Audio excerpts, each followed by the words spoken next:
Ramasamy S ஒரு பிரதமர் நேராக போயிட்டா ஒரு அமைதிப்படுத்த முடியும் தானே, அதை செய்யலைங்கிறத அவர் விமர்சனங்களை வைக்கிறாங்க. இது அப்போ அதில் எவ்வளோ தூரம் இவங்க சீரியஸாக இருக்காங்க அப்படிங்கிற ஒரு கேள்வியும் சேர்த்தே முன்வைக்கிறார். அல்லது அதுதான் திட்டமாக இருக்கா அப்படின்னு மற்றவர்களுடைய விமர்சனமும் இருக்குது. அதில் ஒரு வன்முறை நீடிக்கட்டும் என்பதை அவங்க விரும்புகிறாங்க அப்படின்னு ஒரு விமர்சனத்தை முன்வைக்கிறாங்க. எனக்கு பாலச்சந்திரன் சாரோட ஒருமித்த கருத்து இதில் 3 விஷயங்கள்ல அவரோட ஒருமித்த கருத்து. ஒன்று, அங்கே இருக்க லோக்கல் அட்மினிஸ்ட்ரேஷன், ஸ்டேட் அட்மினிஸ்ட்ரேஷன் எல்லாருமே வேகமாக செயல்பட்டிருக்க வேண்டும் அப்படின்ற அவசியம். ஏன்னா மார்ச் மாதம் தீர்ப்பு வருகிறது. தீர்ப்பு வந்த அன்னைக்கு சாயங்காலமே 2 அமைப்புகளுமே, ஒரு சமூகத்தோட மாணவர் அமைப்பு, இன்னொரு சமூகத்தில் வந்து தலைமை அமைப்பு, இருவருமே வேறு வேறு பப்ளிக் டிஸ்பிளே வந்து அனௌன்ஸ் பண்றாங்க. ஒருத்தவங்க வந்து ஒரு ப்ரொடெஸ்ட் மார்ச்சையும் இன்னொருத்தவங்க ஒரு செலிப்ரேஷன் ஈவெண்ட்டையும் அனௌன்ஸ் பண்றாங்க. அதை தெரிஞ்ச அரசு அன்னைக்கு சாயங்காலமே ஆக்ட் பண்ணியிருக்கணும். ஆனால் அவர்கள் 3ஆம் தேதி விட்டு 6ஆம் தேதி 6 நாள் கழித்து அவர்கள் ஆக்ட் பண்றாங்க. அப்படின்ற இடத்துல இருந்து மாநில அரசு அங்க ஸ்லோவா இருந்திருக்கு அப்படின்ற பிரச்சனைகள் இருக்கு. சோ அந்த மாநில அரசுகள் மாநில அரசு லோக்கல் அட்மினிஸ்ட்ரேஷன் அதை ஆக்ட் பண்ணிருக்க வேண்டிய அவசியம் இருக்கு டெஃபினட்டா.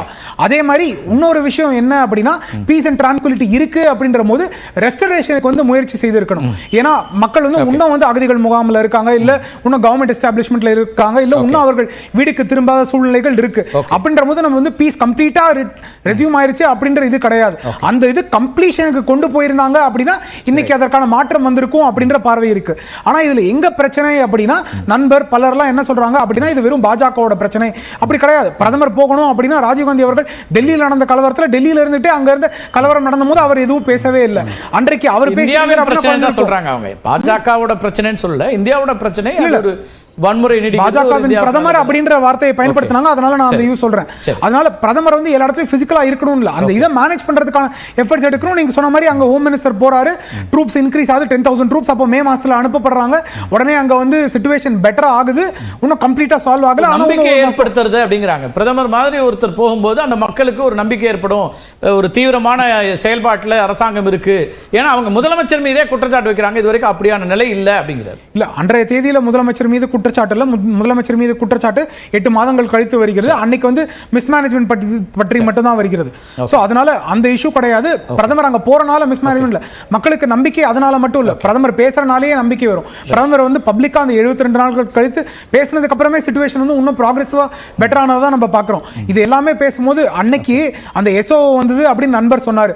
அப்போ அன்னைக்கு எஸ்ஓ சைன் பண்ணும்போது கூட எல்லாம் யார் இருந்தா அப்படின்னு பார்க்க வேண்டிய தேவை இருக்கிறது. அங்க வந்து தங்லியான் கொய்தே அப்படின்னு மியான்மர்ல தேடப்பட்ட ஒரு டெரரிஸ்ட் இருக்காரு. அதற்கு அப்புறமாக இது ஜோமி ரெவல்யூஷனரி ஆர்மியோட சம்பந்தப்பட்டவர்கள் அந்த அக்ரிமெண்டோட சைன் பண்றாங்க.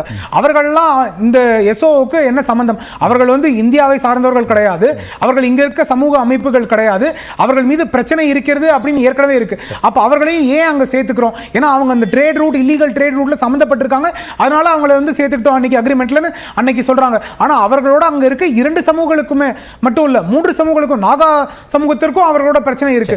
அப்படின்ற போது அந்த மாதிரி பிரச்சனைகள்லாம் ஏன் இன்னைக்கு வரைக்கும் நம்ம விட்டு வச்சிருக்கோம் அப்படின்ற ஒரு பார்வை இருக்கிறது. அன்னைக்கு ஒரு கேள்வியும் அன்னைக்கு பி. சிதம்பரம் அவர்கள் வந்து உள்துறை அமைச்சராக இருக்கும்போது அவர்களை சேர்த்துட்டு இந்த 3 சமூகத்தையும் சேர்க்கிறாங்க. அந்த 3 சமூகமும் அதை நாங்க டிஸ்ரெஸ்பெக்டா பாக்குறோம்னு அன்னைக்கு சொல்றாங்க. ஆனா அன்னைக்கு தேவை இருக்கு அப்படின்றதுக்கு ஒரு அக்ரிமெண்ட் சைன் பண்ணிக்கிறாங்க. அப்ப அதையும் நம்ம பிரச்சனையா பாக்குறோம். இன்னைக்கு ஏன் அந்த அக்ரிமெண்ட் போச்சு அப்படின்னா, இந்த 3 சமூகங்களுமே அதை என்னைக்குமே அந்த பிரச்சனையா பார்த்திருக்காங்க அப்படின்ற பார்வை இருக்கு. ஒண்ணும் இல்ல, எல்லா சமூகங்களுமே ஒன்றா இருக்கணும். இன்னைக்கு அது ஹியூமன் ரைட்ஸ் பிரச்சனை, அதை சால்வ் பண்ணணும் அப்படின்றதான் எல்லாரோட பார்வையுமே. ஒரு பிரச்சனை சால்வ் பண்ணக்கூடாது அப்படின்றது கிடையாது. இன்னைக்கான சந்தேஷ் காலியை பத்தி தவறாக சொல்லியிருக்காங்க. நியூஸ் 18 தமிழ்லையும் சரி ஆங்கிலத்திலையும் சரி நீங்க அதை எக்ஸ்டென்சிவா கவர் பண்ணிருக்கீங்க, அங்க போயிருக்கீங்க. ஒண்ணும் இல்ல, நண்பருக்கு ஒரே ஒரு வேண்டுகோள், நானும் வரேன் அவரும் வரட்டும், நியூஸ் 18 ஓட விவாதிப்போம். அது என்ன பிரச்சனை அதை பத்தி பேசுங்க, உங்க கருத்து அவர் கருத்து எல்லார் கருத்தும். அதனால இல்ல, நான் என்னோட ஒரே ஒரு பர்சனல் கருத்து இவ்வளவுதான். ஏன்னா ஒரு பிரச்சனை இருக்கு, அதனால இன்னொரு பிரச்சனை கிடையாதுன்னு நம்ம சொல்ல தேவை. அப்படி நம்ம சொல்லல. இன்னைக்கு அதுக்குள்ள ரெண்டுமே பிரச்சனை, ரெண்டுமே நம்ம சால்வ் பண்ணணும் அப்படிங்கறத நம்ம பார்க்க வேண்டிய பார்வை.